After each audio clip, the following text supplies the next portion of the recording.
Hello, everybody. Today is going to be another list. It is a list of my top 20 rock songs of all time. This spans many decades, although it will be favouring probably from the 80s onwards. There are stuff on here that is earlier than that, and I will go through 20 to 11 pretty quickly, and then 10 to 1 I will be discussing a bit more in depth. So let's kick it off with number 20. My number 20 is Can We Still Be Friends by Todd Rundgren. Famous producer, singer, songwriter. He is probably most well known for producing Meatloaf's Bat Out of Hell, but he was also a solo artist in his own right, and he was able to use a lot of technology in the recording studio to create really cool sounds. Can We Still Be Friends is such an interesting song because it almost seems like an apology song, although there's this very sinister undertone to it with this really haunting sort of staccato piano bridge that's in it that's really, really interesting. This is such a great track. I go back to this quite a lot. So that's my number 20. 19, we have an earlier song. We have a newer song, actually. And that is Scratch Card Lanyard by UK act Dry Cleaning. Really, really capturing hustle culture and our penchant for wanting to do as much as we can with the little amount of time as possible we have. It is a very interesting song. Number 18, Long Season by Fishmans. Fishmans are a band that within the last sort of 20 years have just grown in stature critically amongst online music enthusiasts. Usually you will see these guys pop up in best of lists on Rate Your Music. Just a great progressive rock track by the Japanese group.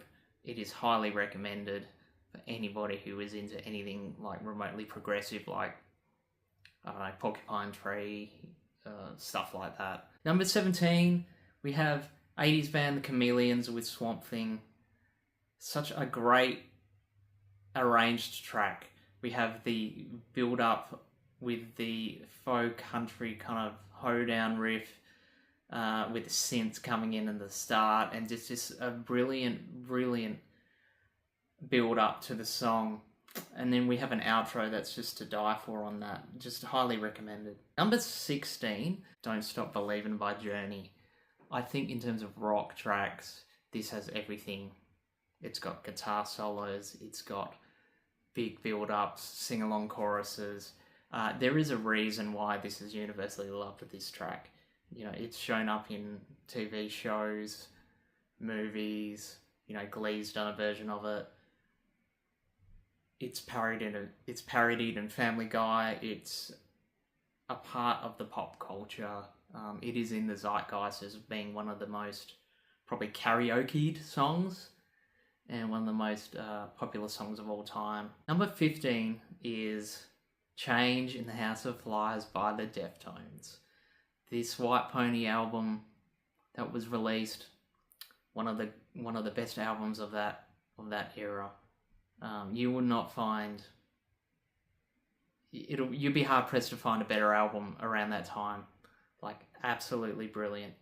The fact that the Deftones is going from strengths to strengths now with, you know, the current album that they've put out, Private Music, it's just amazing, their trajectory. It's so interesting to see that they are as popular as ever. Number 14, we have the lead track off In the Court of the Crimson King by King Crimson, and that is 21st Century Schizoid Man, famously sampled by Kanye, the cornerstone of progressive rock. Like, it has everything you want in progressive rock in it. You know, it's got the great guitar solos, it's got the time signature changes, it's got the weird overdriven vocals. It's just, this track you never get sick of. It is such a roller coaster ride going through. At number 13, I have Helpless Child by Swans. So that's on the Soundtracks for the Blind. And this track is actually quite progressive and slow, like a lot of the Swans epics are. What the Swans' strengths are is these cerebral codas that they have in songs that usually close out the longer tracks, and the riff that ends Helpless Child is godly. It is highly recommended. Number 12, we've got something that probably would be higher in other lists, but it's up here and it's in the top 20. But it is Love Will Tear Us Apart by Joy Division. Everybody knows this song. It's absolutely brilliant. It's got the brilliant synth line. It's got the iconic vocals from Ian Curtis. It's got the iconic bass lines from Peter Hook. It has got the Stephen Perkins drums. We will never know really how it would have gone if Ian Curtis had lived on, but we've got this as his legacy in a way, one of the most highest charted tracks. It gets spoken about a lot as being one of the best songs ever, and yeah, you just can't argue with that. I have stuff above it, but it is a very, very good song. Number 11, we've got Ice Blink Luck by the Cocteau Twins. This ranks higher than Joy Division, and people will roll up their eyes possibly at that, but Heaven or Las Vegas is one of my favourite albums, and I could pick a number of tracks actually off this album to put in here, because I think it's great. The dream pop that the Cocteau Twins were able to do around that time is unbelievable. It's sugary, sweet synth pop with hooks just out the wazoo. We have Liz Fraser's sort of fragmented lyrics that were synonymous with their sound. Their first album, Garlands, she sung just in English. She found out a way or a mode in which to express herself through phonetic singing, which basically means that she's coming up with her own words and sounds to make lyrics. And it's most prominent on the Treasure albums and Head Over Heels. And then it kind of gets streamlined a little bit in Heaven or Las Vegas, by the time to get to that album.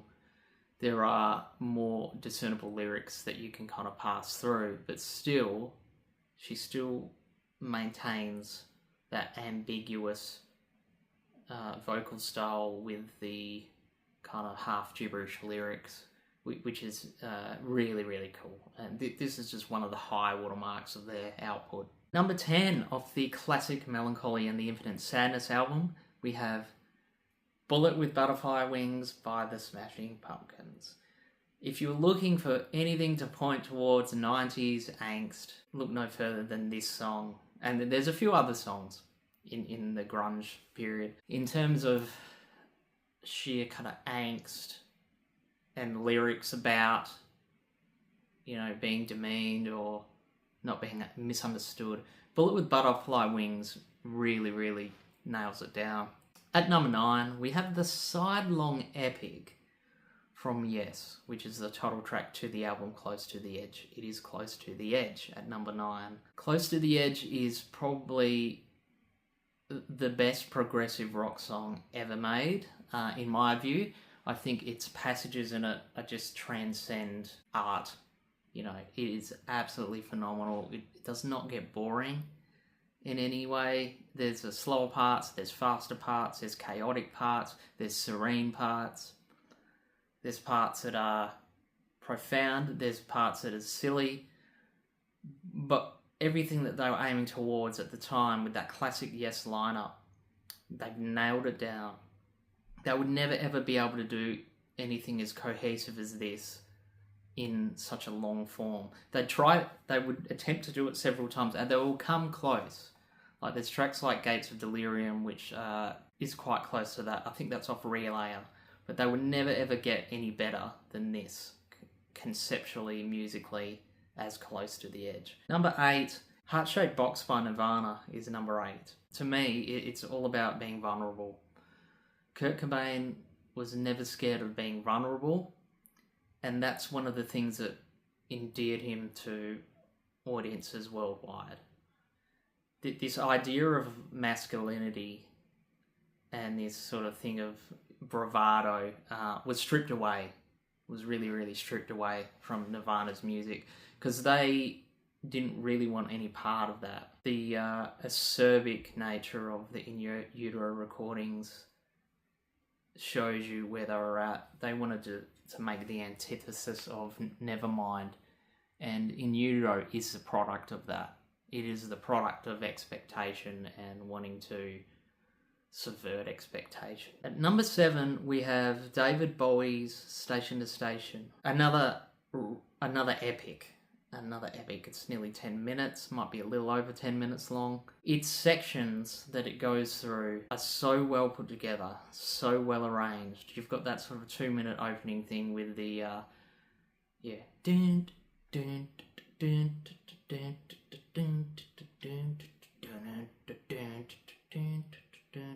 with this two chords and the piano just like building and building, and once the beat drops in, you know, you've got this amazing groove that's like paired with this harmonica riff, which is just like insane. Like it's great. He gets into the main song, you know, it slows down, it speeds up again. You've got this disco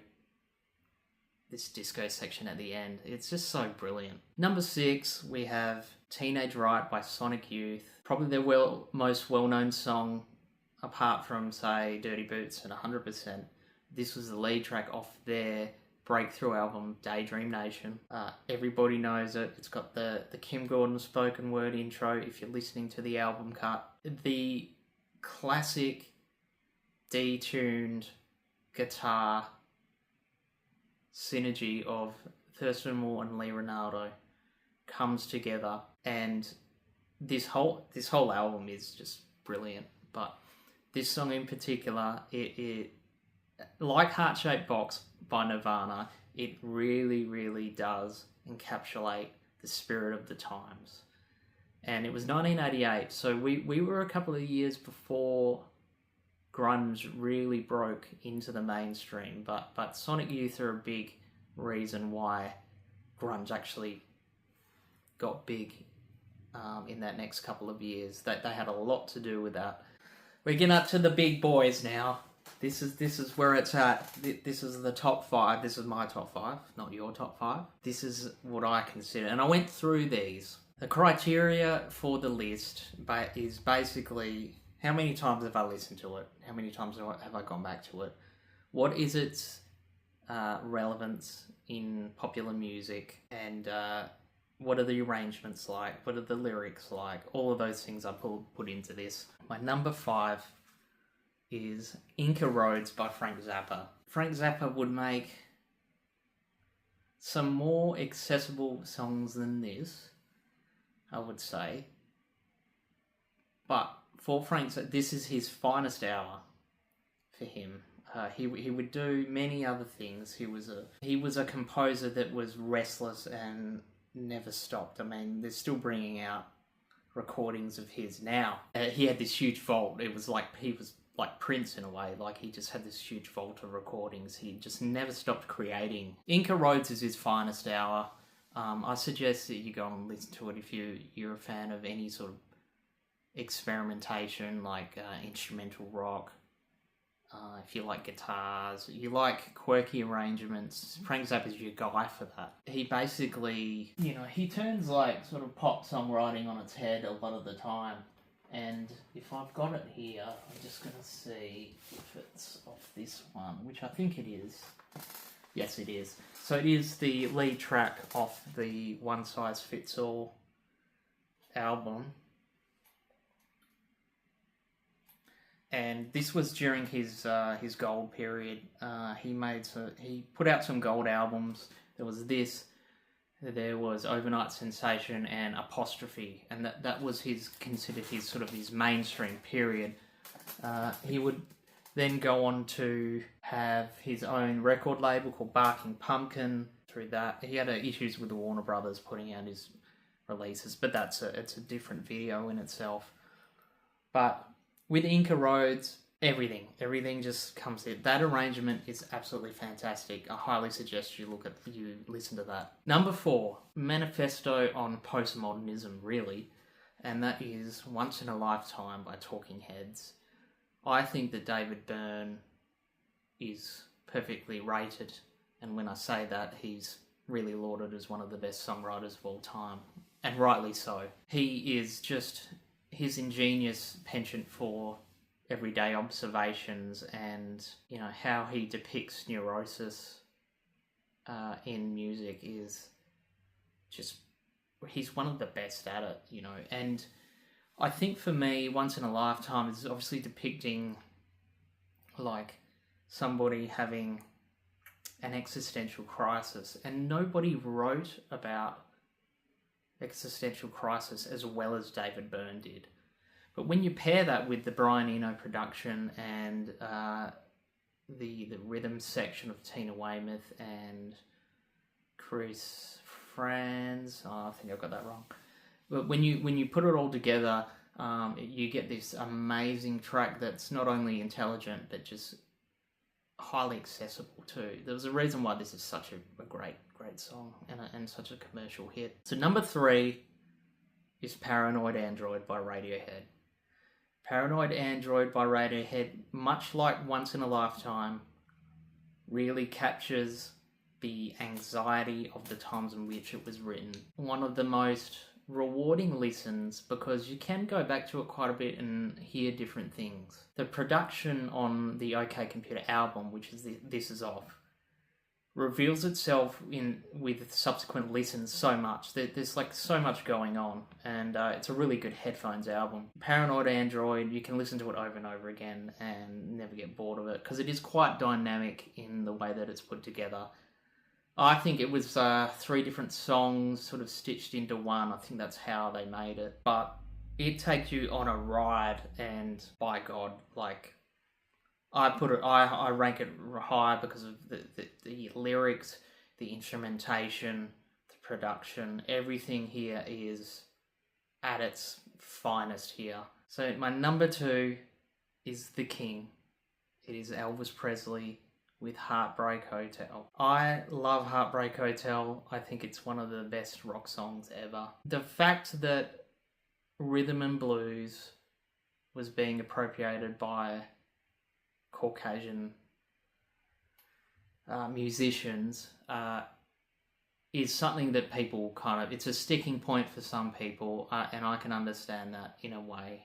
But, if they hadn't been influenced by African American music, we wouldn't have Elvis, So Elvis Presley, he loved the blues because he grew up around that sort of music. He was listening to bluesmen, and Heartbreak Hotel is a great example of that. His iconic voice with the guitars.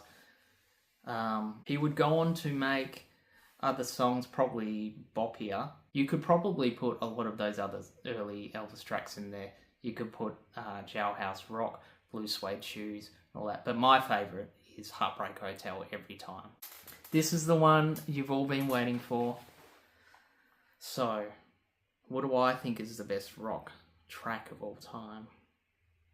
Well,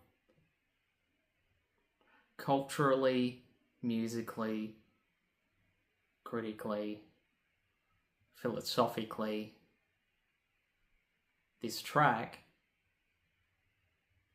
it is aged so well, and even sort of 60 odd years later, we're pointing to this particular band and this track and some of their other tracks as being so far ahead of their time, because they were ahead of their time when they were active. And I'm talking, of course, of the Beatles and A Day in the Life. To use a technique like a first-person lyric talking about what they've seen in the news is a simple but just such a great way of conveying these sort of things to an audience. Reading newspaper articles and hearing about different things happening throughout the world, everybody kind of knows that feeling. You know, it is one of those things where if you're up with the news, the anxiety and the wonder that people have about the world around them, you know, it's encapsulated in this song. You can put yourself in the shoes of John Lennon really in this song and go, oh yeah, okay, yeah, I read the news today, oh boy. And then he goes on and he talks about different things going on. Some of them ridiculous, right? Some of them might not have happened, but you have that, and then you've got the middle section where Paul comes in and he is talking about mundane things, just what everybody does. You know, you get out of bed and brush your hair and have a shower. You do all these things, and the song itself, it just transcends music actually in a way. Like, you've got, you know, John Lennon with his verses from the newspapers. You've got Paul's everyday mundane existence in those middle verses, and then you've got the postmodern, you know, orchestral finale, which ends up just in a cacophony of sounds, and there's just no way to really explain how moved I am by it. It's so culturally significant, and it will continue to be, because it's kind of a universal thing. It's like the state of the world and my place in it, and it's very existential. It's very, I don't know if it's hopeful or not. I don't think that comes out too much in the music, but I think that it probably speaks more on a visceral level at how people can be delusioned at society. I can listen to this song so much. It has so much replayable value. That's my number one track of all time. Let's argue about it. What's your favourite?